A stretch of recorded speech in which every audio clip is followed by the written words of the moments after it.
Welcome to the Beauty in Battle podcast, where we talk about winning in marriage by waging a war. I'm Jason Benham. I've got my girlfriend / wife, Tori Benham, with me, and we are here to talk to you about how Satan tries to get you to fight face to face with your spouse, but God designed you to fight shoulder to shoulder against Satan so that you can win in your marriage. Fighting together draws you together. We cannot wait to jump in. So here we go.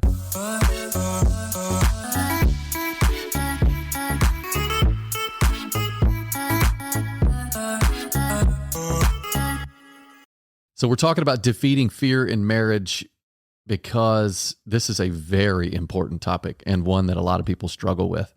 And I was actually scared to actually bring the topic up, but I need to defeat fear in marriage. Good. But before we start, because we can't talk about fear until we laugh a little bit. Yeah, let's lighten up a little bit. Let's get some Tory jokes going on. Okay, this one comes from Zach and Andy Woldridge. Zach and Andy Woldridge. We just came from Miami, spent some time with them. They're an awesome couple. Oh, yeah. 4 kids under the age of 4. 5 or 4. I think it's under the age of 4. Yeah. I mean, that's impressive. We all clapped for them because that's just amazing. We're like, don't worry, there's light at the end of the tunnel. Like the 2 greatest times in life for them right now is when their kids wake up and then when their kids fall asleep. They're so cute too. Oh my word. Saw some amazing pictures of those kiddos. Okay. Thank you, Zach. He did such a great job on the delivery too. Yeah. Tori laughed hysterically. Okay. Have you ever heard about the restaurant on the moon? No. It has great food, just no atmosphere. I wish people could sit here and watch you just laughing hysterically at your own jokes. So great. Actually, that's Zach's joke. Good job, Zach. Yep. Okay, one more. What do you call a person who doesn't believe in Santa Claus? What? Agnostic. Is that Zach too? No. Who's that? I found that one. That was your own. Mm-hmm. Tori Benham. Yep. Agnostic. I love it. Not eggnog, ladies and gentlemen. Agnostic. Okay, so we're talking about defeating fear in marriage because there's a primary foundational thought that you have to understand in order to completely get what we're talking about here about defeating fear in marriage. We have the command in Scripture that the 2 are supposed to become 1, right? But before 2 can become 1, 1 needs to be 1. Like before 2-ness, you need oneness. You need one person to be a whole person, which is health. You're healthy mentally, physically, emotionally, and spiritually. Like you need to be an individual person so that you can then give yourself to your spouse, and then the 2 can become 1. So if the 1 isn't 1, then the 2 can't become 1. Right. So relational health is born out of individual health. Yes. So that's what we're talking about. Now, oftentimes in marriage, the problem isn't us. The problem's me. So it's not a problem of us. It's a problem with me. And it reminds me of the quote that we always use for conflict. In conflict, 2 things always manifest: the issue itself and then the ability of the person to handle the issue. Right. And if number 2 is good, then number 1 will always work itself out. Yes. So if the ability of the person is good, then it doesn't matter what the issue is. It's going to work out. Now, right. The problem that we're going to talk about today, the individual problem, is specifically about fear. Right. Because fear is debilitating to our relationship. Yes. It's debilitating to you personally, and then it will rip you apart because fear draws you away from those you love, while at the same time, faith draws you toward those you love. And God is in the business of orchestrating scary situations to prove his power. And he wants to do it through you individually and then draw you close relationally. Right. And Dr. Caroline Leaf, she's a neuroscientist. She says, and this was a real aha moment for me in my life personally. And as you're saying, we personally need to work on these things and then come together with them, is all emotions flow from 2 core emotions, fear or love. And when you really think about that, it really kind of simplifies and helps you to bring self-awareness to every situation. Am I operating out of fear or am I operating out of love? Yeah. It's pretty simple. Like all of our emotions flow from those 2 core emotions. That's good. What are we operating out of? Yeah. And the foundation of that love would be faith. Right. Faith clings to what it can't see, knowing that he who is unseen will come through. Yes. Even when I can't. Yes. Even when I can't on my own. And another thing that she talks about is how we were designed for love. Yeah. Like when you look at your brain scans, when you look at how your cells repair themselves, when you are operating out of love, we are operating correctly. Things are going well. You're healthy. You're strong. Your cells can rebuild themselves. All these things, right? But when you're operating on a fear, that's where disease comes in. When there's stress and fear, our bodies were never created. It's like putting Coke into your gas tank. Yeah. That's what fear is to us. It wasn't meant to be there. It was never. Yeah. It was never meant to be your fuel. And so you can't be fueled by fear. Yeah, it creates dis-ease, which is disease. Exactly. And it opens you up because when stress comes in, born out of fear, then your body goes into hyperdrive trying to alleviate you of that stress. And while your body is trying to deal with that stressful situation, it's working really hard. If you come in contact with somebody who has a cold or whatever, you're going to get that cold. Right.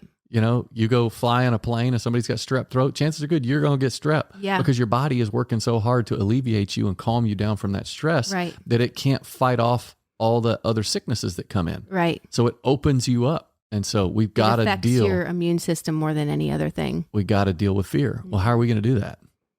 That's the question. And I think that we obviously have to go to Revelation 12. I love it. Yes. How did they win?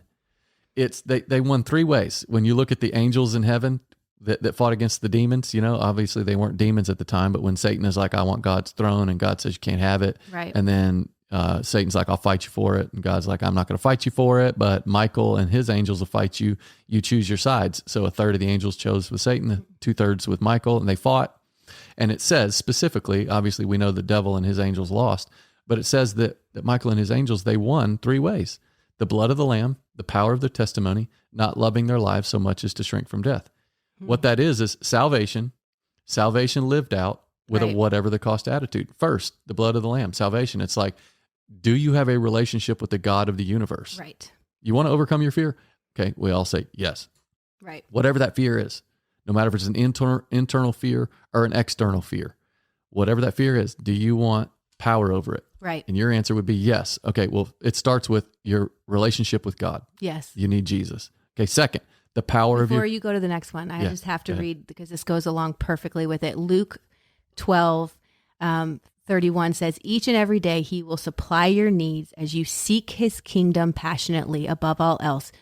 So don't ever be afraid, dearest friends. Your loving Father joyously gives you his kingdom realm with all of his promises. That's how you overcome, by the blood of the Lamb. Yeah, I love that. And so it's the blood of the Lamb. And the second thing is it's the power of their testimony. That's how they won. That's salvation lived out. That's your story. That's your life lived out. And you have God's stories where your past faith intersected with God's faithfulness. Right. And it brought change. It brought transformation, either to you, to your situation, to people around you. Yes. It's your faith lived out. Yep. And that is so incredibly important. And I think that's where we want to park for a little bit. But let me go to step 3, and then we'll go back to the story and the power of your story and the power of testimony. Is the third point is not loving their lives so much as to shrink from death. That's the whatever the cost attitude. It's whatever the cost.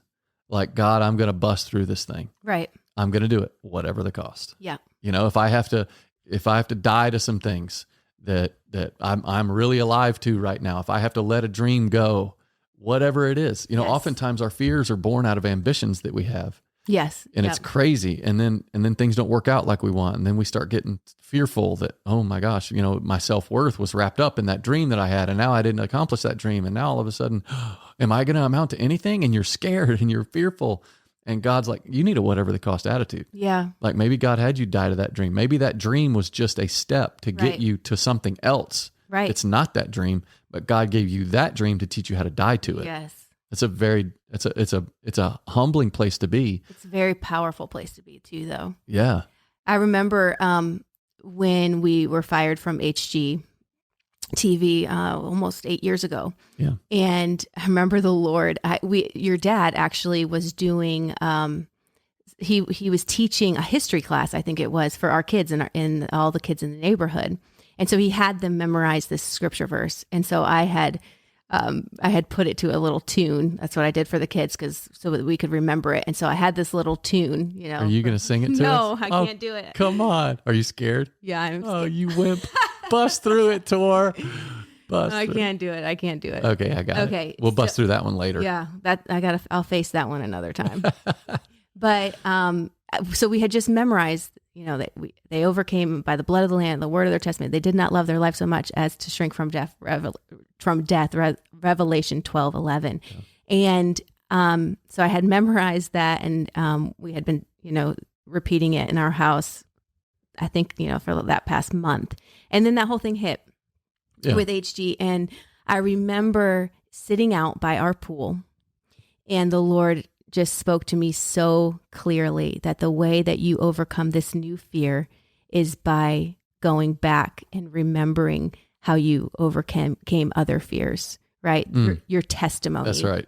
You overcome through your testimony. What is your testimony, Tori? I felt him so strongly saying that to me as I sat out by our pool.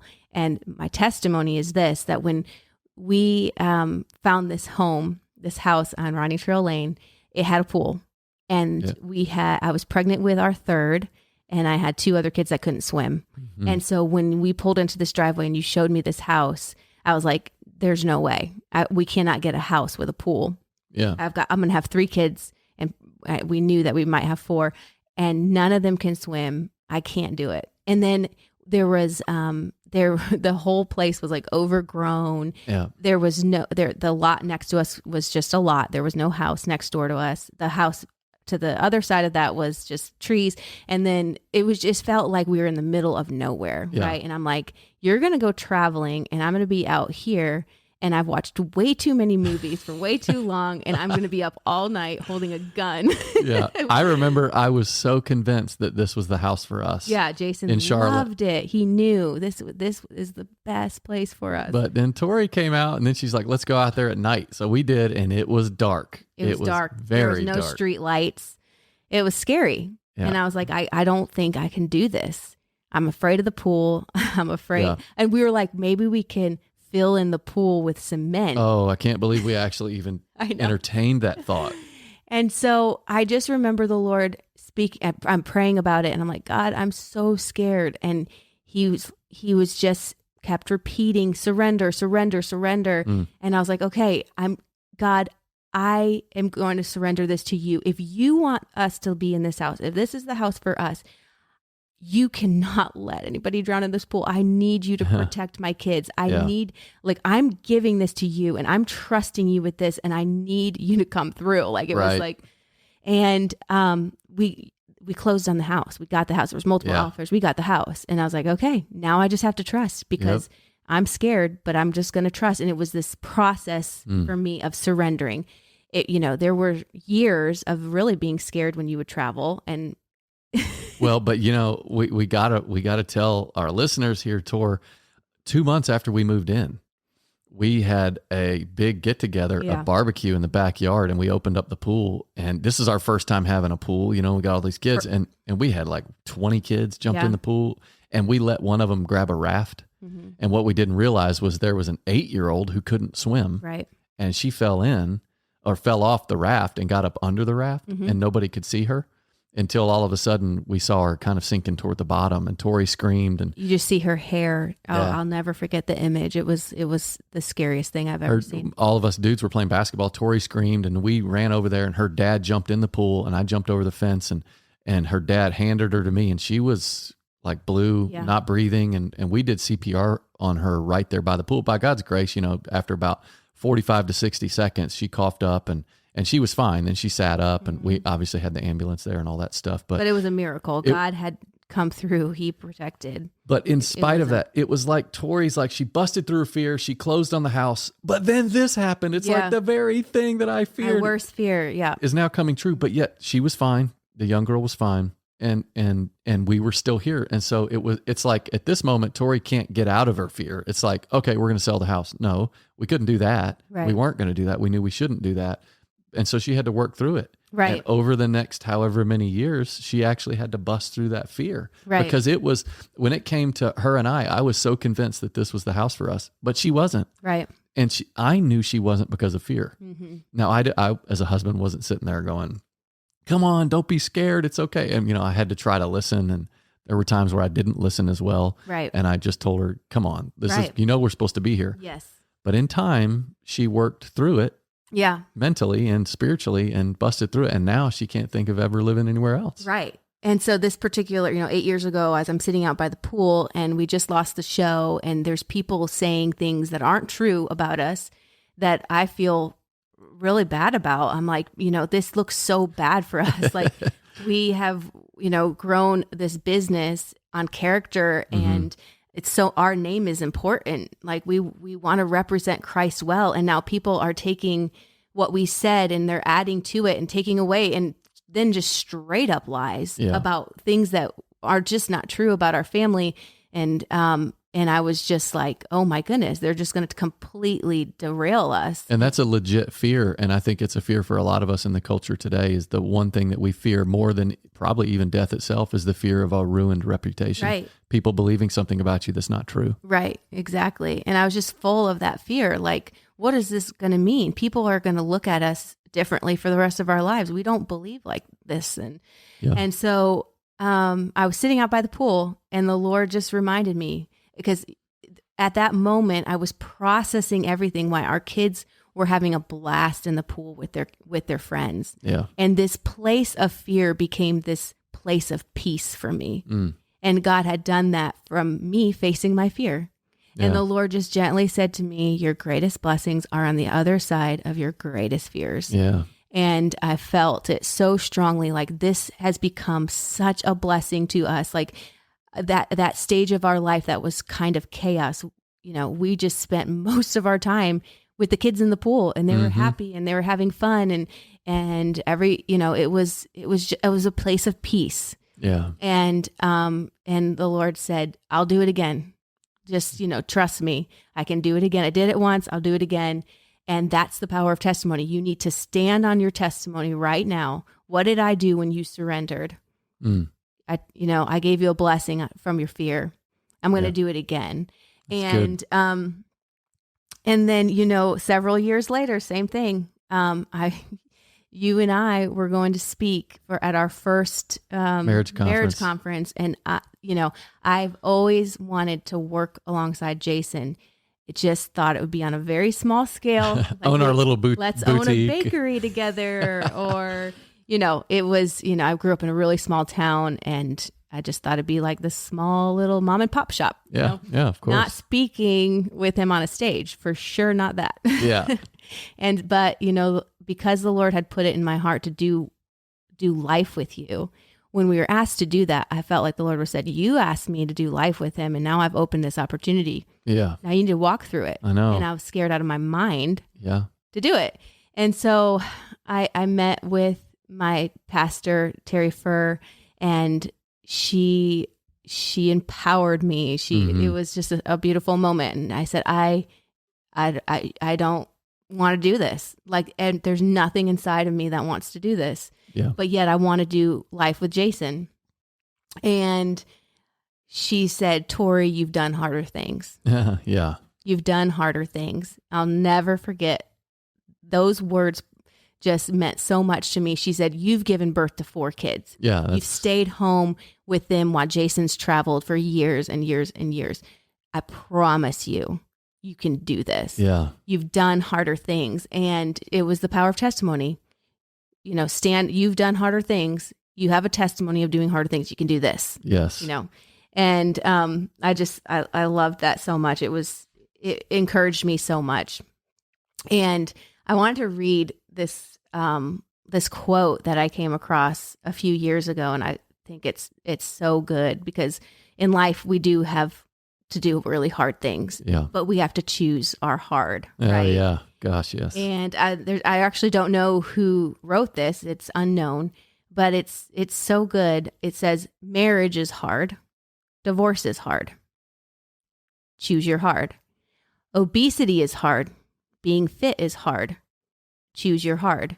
Being in debt is hard. Being financially disciplined is hard. Choose your hard. Communication is hard. Not communicating is hard. Choose your hard. Life will never be easy. It will always be hard, but we can choose our hard. I love that. Wisely. Yeah. It's like, okay, like when she said to me, "You done harder things." It's like, you got to choose your hard. Do you want to start doing stuff with Jason like you've always dreamed of? Yeah. It's going to be hard, but you've done harder things. Yeah. Or you can say no. You can give in to fear.